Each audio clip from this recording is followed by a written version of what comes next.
I still remember a year or two before the Subaru BRZ and the Scion FRS made their world debuts. Everyone was really excited to see an affordable, rear-wheel drive JDM sports car. However, once they made their debuts, everyone wanted one thing: more power. Well, after a long 9-year wait, you finally have it. My name is Omar, and this is the 2022 Subaru BRZ. What do you guys call it in the UK? BRZ?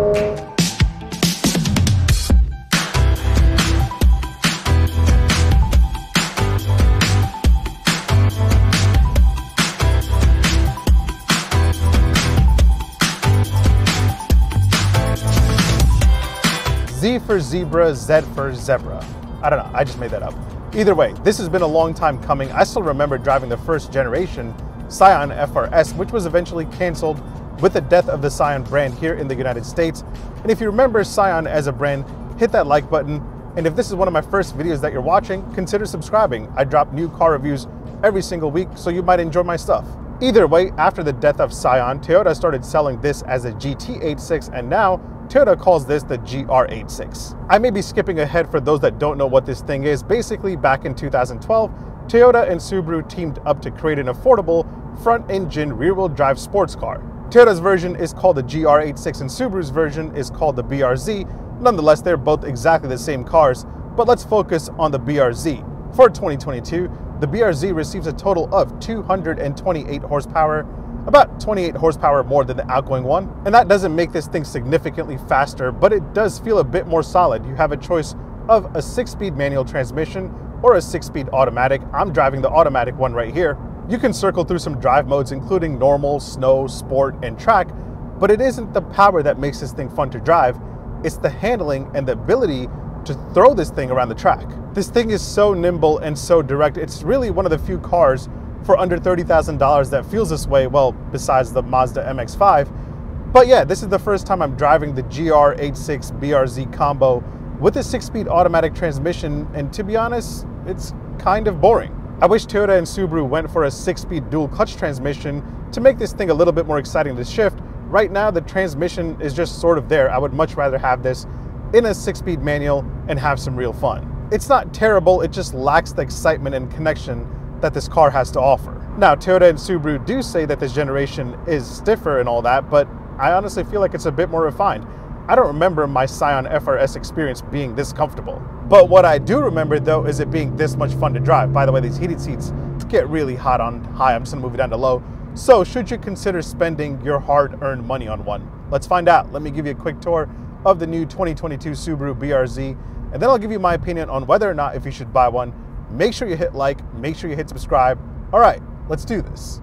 All right, before we get into everything else like the pricing details, the trim breakdowns, the exterior and interior design, let's take a look at some of the cool and interesting things that you should know about the new BRZ. Since the BRZ is a straightforward sports car, there's nothing that fancy about it, and since it is in the affordable category, there aren't many interesting things. However, for the 2022 model year, the BRZ does get a redesigned exterior and an updated interior. Now, one of the first things that you'll notice once you hop inside is the digital gauge cluster display.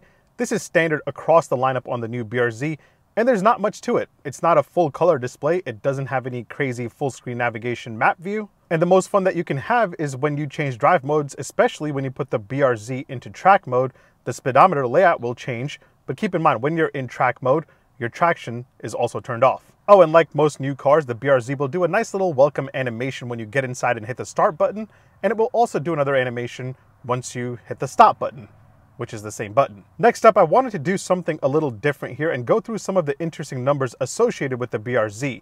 We'll get into horsepower a little bit later, but let's just go over a few interesting numbers that stood out to me. The new BRZ measures just 167.9 inches long, let's just call it 168, and it stands at just 51.6 inches high, so it is pretty small. You only have a ground clearance of 5.1 inches, it's pretty low to the ground. I tried to put my iPhone 13 Pro case underneath it and it wouldn't fit. So yeah, this is not even a Pro Max, this is just a regular iPhone 13 Pro, and it doesn't fit. It weighs under 2,900 pounds. The manual BRZ Premium weighs just 2,815 pounds, and the automatic weighs just 50 pounds more. The trunk space is pretty small. You have a total of 6.3 cubic feet, so you're not fitting anybody in there besides this Woody doll. You might think that the BRZ will take regular fuel, but it requires premium fuel. The rear seat legroom in the BRZ comes in at absolutely nothing. There is no way that I'm getting back there. That's not a seat, that's a shelf. But if you really want to know, you have exactly 29.9 inches of legroom, which I don't believe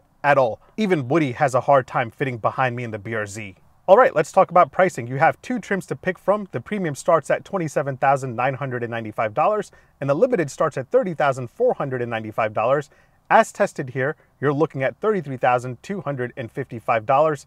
Adding on an automatic transmission to either model will cost you extra. On the premium, it will cost you an extra $1,600, and on the limited, the automatic transmission will cost you an extra $1,800. But if you go for the automatic BRZ, you get Subaru's EyeSight driver assist suite, which includes adaptive cruise control, pre-collision braking, lane departure and sway warning, lead vehicle start alert, and besides that, there's not much you can add between those two models. The BRZ Premium comes with all the basic life necessities that you need from a car like this.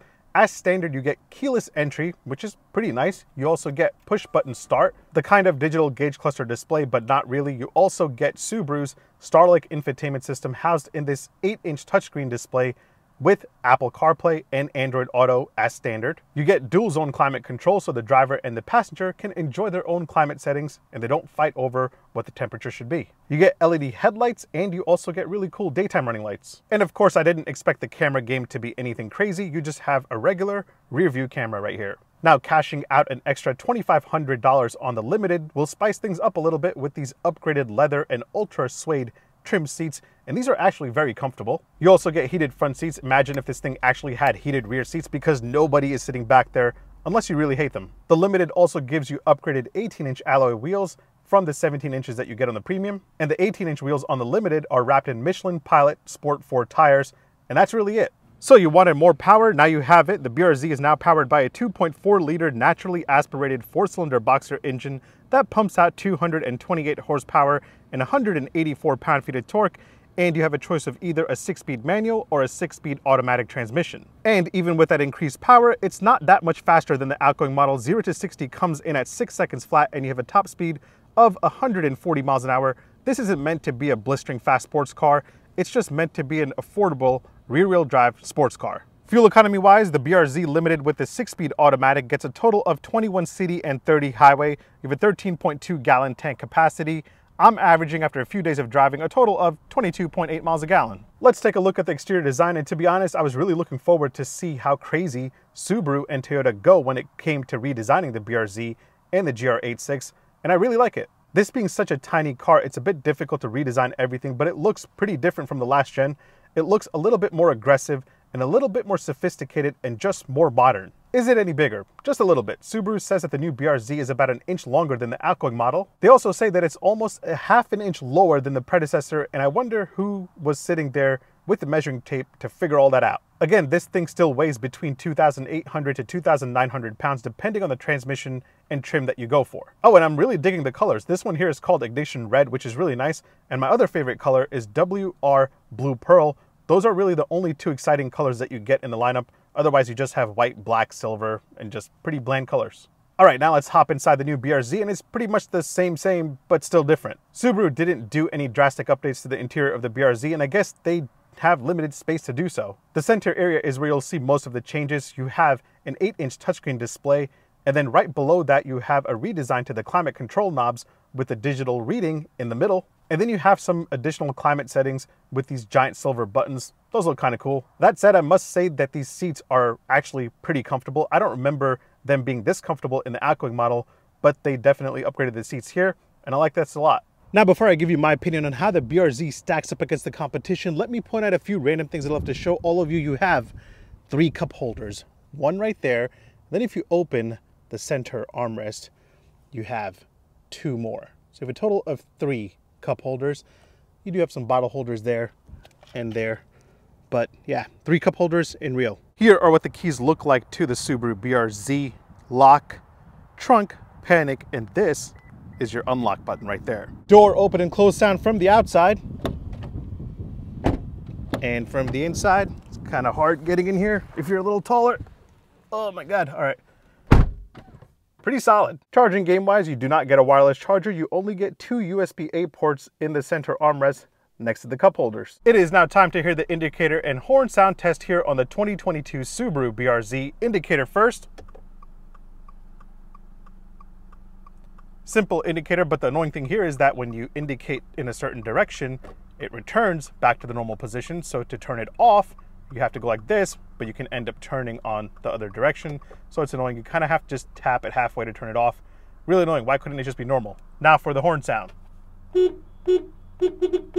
Just like I expected it to be. Nothing that has that much authority. And now that I've given you a tour of the new BRZ, let me give you my opinion on whether or not if you should consider buying one. All right, let's get to it. All right, there are two scenarios where I can see somebody spending $30,000 on a BRZ. The first one is that you're young and you're looking for a fun daily driver that you will eventually treat as your project car.